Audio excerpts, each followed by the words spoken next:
recap on North Ossetia. They have great Souvenirs. This is a functional piece of clothing. It's a functional week. It is incredibly warm. The part that surprises me is that nobody's wearing them. They're all tourists. It's real wool from a sheep. It appears there's still some like dirt in the wool from the sheep. Are you sure it's from the sheep? Maybe it's like Cossacks. They use it to wipe their horse ass.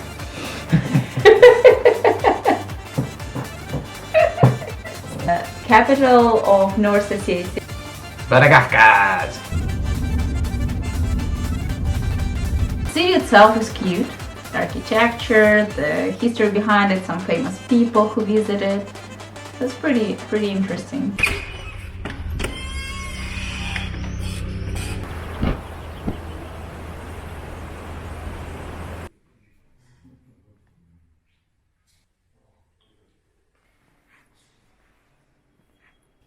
What is going on in this picture?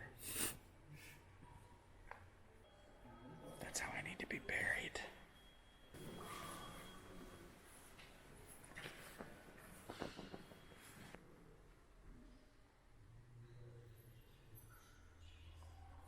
And our taxi driver started to offer to take us to the mountains. Georgi.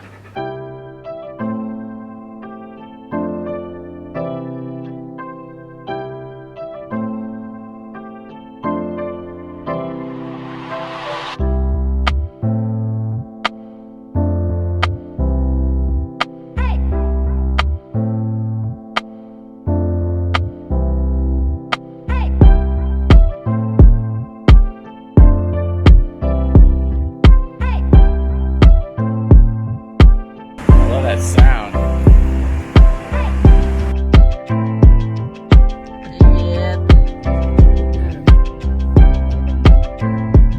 Georgi introduced us to the best food that I had in Ossetia, which was their Ossetian meat pie. I tried many different variants of this pie while we were there, and nothing compared to the Ossetian pie is kind of like a separate topic of discussion. They're very proud of them. It's a national food. They serve them on their holidays. They usually serve 3 pies. On the happy occasion, 2 pies for the funeral. Some traditions connected to that. You cannot rotate the plate when you cut the pies. And it's all very connected with the religion they have and the gods they believe in. Day 2 was really a sad day. In 2004, in September, there was a horrible terroristic attack at one of the schools in the city of Beslan, and they have school ruins preserved as a monument, and also they have a cemetery for the victims of that attack. So it's just a heartbreaking.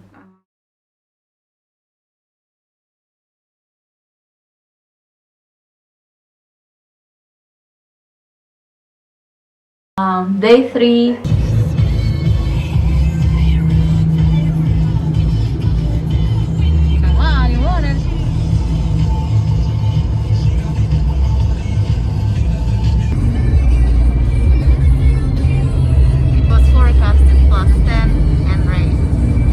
Last night it was snowing there.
So next day we went to Digoriya National Park.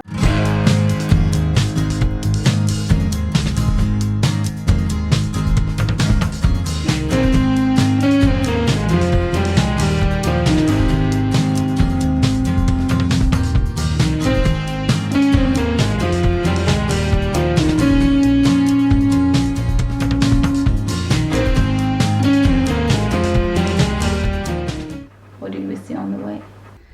All right, whenever we respect the traditions of that other culture. Is that this building right there is not accessible to women, so I'm restraining myself and my curiosity for going inside, while Matt seems like having fun. Now, second thought, maybe it's just the men's bathroom. We'll see. Matt will come back with a video footage of that place and some feedback and report. Doing some Indiana Jones stuff here, people. To solve the riddle, to open the door.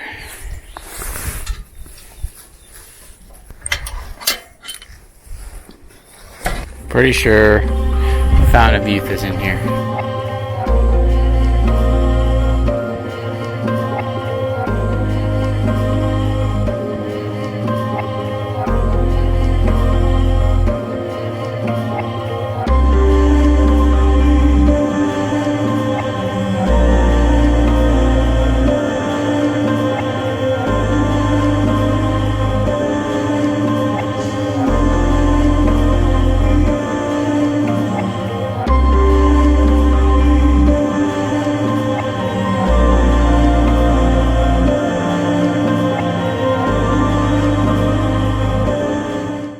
Area we saw with the animal skulls was like the clan, I guess, that is from this village is part of this clan's tradition.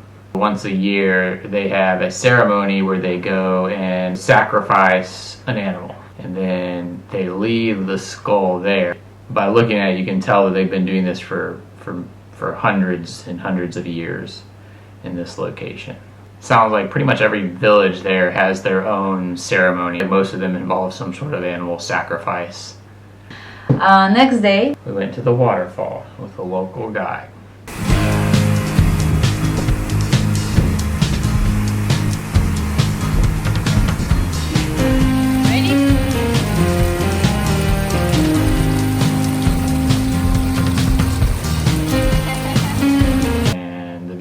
On the way up were pretty stunning as well. As we were leaving the hotel and the park, we got to meet some very friendly local border people. I think it's a policeman. I think it's a policeman. And then we went back to Vladikavkaz. We checked into that hotel.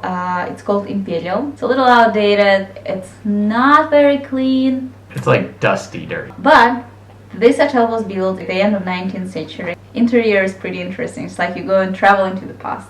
We stayed in the royal suite. Royal suite. First you open that door, which is not really a door to the room, but to the winter garden. And appears to be our own winter garden. And then, but that's not room itself. Up the stairs, here is one room, two rooms. Interesting painting. And bedroom. And there's an elevator that goes to your floor. Strike one, strike two.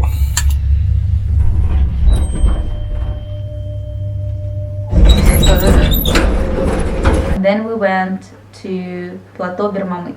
Plateau, it's far. It's like 5 hours drive.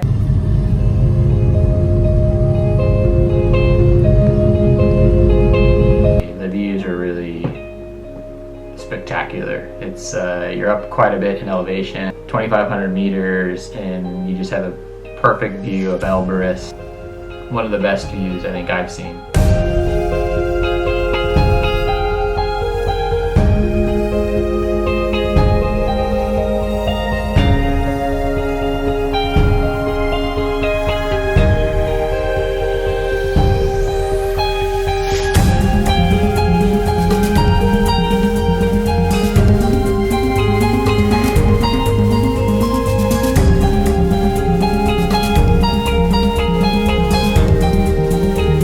think if I were going to do it again, I'd probably try to stay somewhere closer for a night and then go up there either for sunrise or for sunset.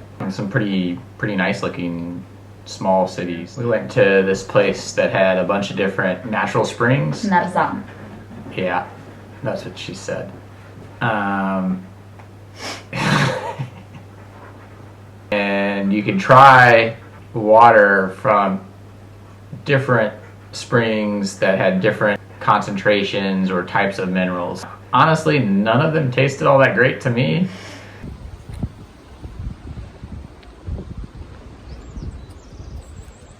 Couple of places that we checked out as the nice eateries. One is Dendrarium, But it's, you don't go there just, you don't have to go there just for the restaurant. There's like a pretty big park.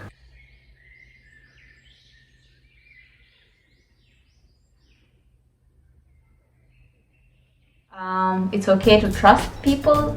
We didn't see any touristic scams. If you go to buy an awesome fashion piece like this, if you don't speak the language, it can actually help you because they think you're trying to haggle with them. They start to lower that price. It's probably worth asking questions to a guide before you book a tour just to make sure that they're kind of experienced. It seems like there's been a real kind of tourist boom there recently. Multiple people who had just started to do it because they can make some extra money. It's just a different level of service, and you could definitely tell, you know, people, the guides that we had that had been doing it for a while, you got a lot more information from them. Organizational wise, it was all clear. Also, Kafkas people are not famous for their risk tolerance. I mean, people have no seatbelts in their cars. If you have time, you can take a day trip to Dagestan, Chechnya, which is, by the way, now safe, sounds like. Just make sure not to piss off the locals. Don't say anything bad about their leader. Alright, I guess that's about it for Vladikavkaz! North Ossetia. You said it great that time.